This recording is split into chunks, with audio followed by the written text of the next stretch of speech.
السلام عليكم ورحمة الله وبركاته. ازيكم عاملين ايه؟ يا رب تكونوا بألف خير. كل سنة وحضراتكم طيبين.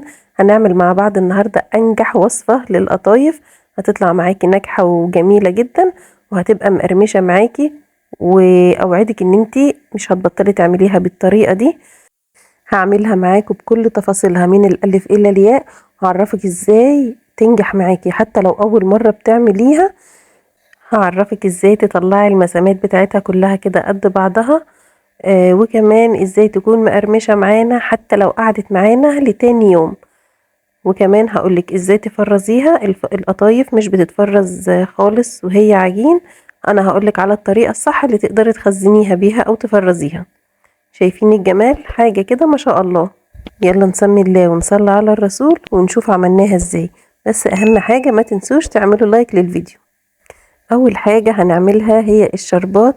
معايا كده كوبايتين من السكر، هنزل عليهم بكوباية واحدة بس من المية بالشكل اللي انتوا شايفينه ده، وهنزل عليهم بعصير نص ليمونة، وبعد كده هشغل عليهم النار وهسيبهم يغلوا. واول ما يبدأوا يغلوا معايا بالشكل اللي انتوا شايفينه ده، اول ما يبدأ في الغليان هبدأ اشيل اي ريم كده بيتكون على الوش، وهحسب بالظبط 8 دقايق وبعدين اطفي عليه. بعد كده هبدأ كده افضيه في بولة وهسيبه لحد ما يبرد خالص. بتعمليه على اهدى نار عندك في البوتاجاز، وبكده بيكون معايا شربات تقيل بارد. عشان نعمل بقى العجينة المظبوطة بتاعتنا هحتاج كده كوباية من دقيق السمولينا او دقيق البسبوسة، كوباية كده بتكون ناقصة معلقة، دول حوالي 150 جرام. انا عايرت بمج الشاي العادي عشان يكون الموضوع سهل عليكم. بنفس المج ده او الكوباية عايرت 3 كوبايات من الدقيق، ومعايا معلقة صغيرة ممسوحة من البيكنج باودر، ومعلقة صغيرة ممسوحة من الخميرة الفورية، ومعايا نص معلقة صغيرة من الملح، معلقتين كبار من السكر، ومعايا 900 ملي من المية اللي هم بنفس المج 4 كوبايات. التزمي بالمقادير وهتلاقي النتيجة معاكي بإذن الله ممتازة جدا جدا. أول حاجة هعملها هبدأ أحط المكونات الجافة كلها على بعضها زي ما انتوا شايفين. حطيت الدقيق والدقيق السمولينا والخميرة والبيكنج باودر والسكر والملح، وبعد كده هبدأ أقلبهم كلهم مع بعض كويس قوي لحد ما يختلطوا مع بعض بالشكل اللي انتوا شايفينه ده. بعد كده هبدأ أنزل بالمية بتاعتي بالتدريج. أهم حاجة المية بتكون معايا هنا دافية علشان تنشط الخميرة.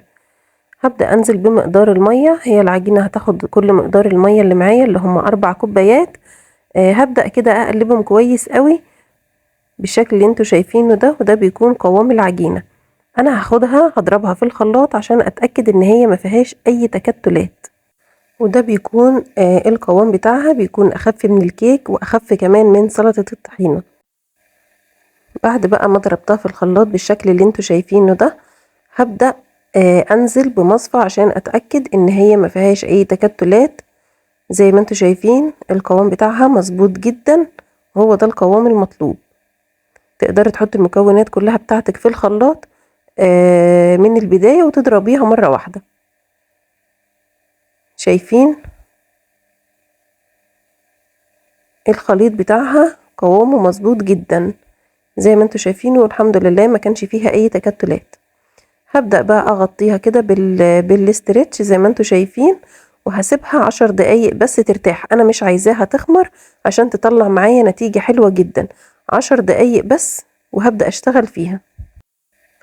هنا بعد ما عدى عليها 10 دقايق بقت بالشكل اللي انتوا شايفينه ده. طبعا هي مش هتخمر عشان هي عجينة سايلة، هي بس احنا بنريحها عشان تدينا نتيجة كويسة. القوام بتاعها بيكون تقل حاجة بسيطة زي ما انتوا شايفين كده، وبتطبع معايا على المعلقة اللي انا شغالة بيها. لما اعمل خط كده في النص، الخطين ما بيضموش على بعض، معنى كده ان العجينة بتاعتك ناجحة ومظبوطة جدا. هبدأ اجيب بقى طاسة كده على النار زي ما انتوا شايفين، واهم حاجة تكون طاسة تيفال او جرانيت. المهم ان هي تكون طاسة ما بتلزقش. مش هدهنها اي حاجة خالص، هبدأ اشتغل فيها على طول. بس قبل ما اشتغل لازم اعمل كده في العجينة زي ما انتوا شايفين. ابدأ اطلع بيها وانزل كده، اقلب فيها واطلعها كده وانزلها عشان تديني نتيجة ممتازة. بالنسبة للحجم بقى تقدري تتحكمي في الحجم اللي انت عاوزاه، عايزاها كبيرة عايزاها صغيرة، ممكن كمان تحطيها في كوباية او حاجة كده ليها بوز عشان تقدري تتحكمي فيها وانتي بتعمليها. اول ما بحطها بلاقيها عملت كده فقاقيع زي ما انتوا شايفين. اول ما بلاقيها الفقاعات دي نشفت معايا من فوق كده تبقى هي استوت معايا بالشكل اللي انتوا شايفينه ده. انا قربت لكم الكاميرا عشان تشوفوا. اول ما العجينة بتنشف كده من فوق بتبقى خلاص هي كده استوت بالشكل اللي انتوا شايفينه ده. اول ما بتنشف كده بشيلها على طول. طبعا اول واحدة او حاجة ما بتبقاش مظبوطة احسن حاجة يعني، بس بعدها النار بتتظبط معاكي وبتطلع معاكي مظبوطة. اهم حاجة اول ما بتخرجيها كده على فوطة وبعدين بتغطيها علشان مش ما تنشفش معاكي وتبقى نتيجتها مش كويسة. انا هنا عملت في حاجة اوسع عشان تاخد الكمية معايا لان هي بتاخد وقت فعلا على النار. ولقيتها هتديني نتيجة افضل من التانية. هعمل كده زي ما انتوا شايفين بالشكل ده. واول ما العجينة وشها ينشف معايا ملاقيش فيها عجين من فوق، اول ما تنشف خالص هبدأ اقلبها وزي ما اتفقنا بنخرجها على فوطة. والفوطة بنغطيها برضو وش القطايف علشان ما تنشفش معانا. القطايف انا بسويها على نار تكون متوسطة. النار تكون معاكي متوسطة عشان تاخدي افضل نتيجة. وعشان تعرفي ان القطايف بتاعتك ناجحة معاكي بتلاقيها من الظهر بتاعها عاملة الاطار الابيض او الدايرة البيضة اللي من بره دي كده بتكون العجينة ممتازة جدا معاكي. هكمل بقى باقي الكمية بنفس الطريقة وارجع لكم تاني. هنا بعد ما خلصت الكمية بتاعتي كلها حاجة كده ما شاء الله.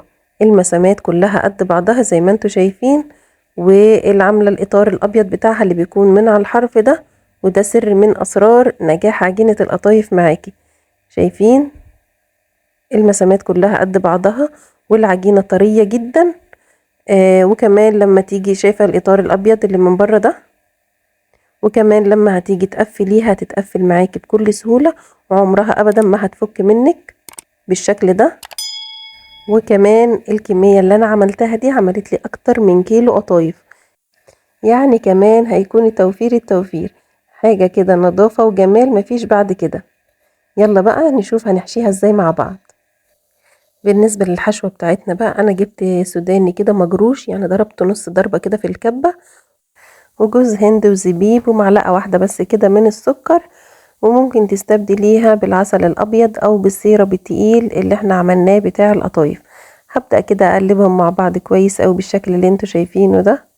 وبعد كده هبدأ احشي القطايف بتاعتنا. هبدأ اجيب القطايف كده واحط معلقة كده مليانة من الحشوة بتاعتنا بالشكل اللي انتوا شايفينه ده. وبعد كده هبدأ اقفلها وهضغط عليها وهتلزق معايا ومش هتفك خالص. شايفين حاجة كده ما شاء الله ناجحة ومظبوطة جدا جدا جدا.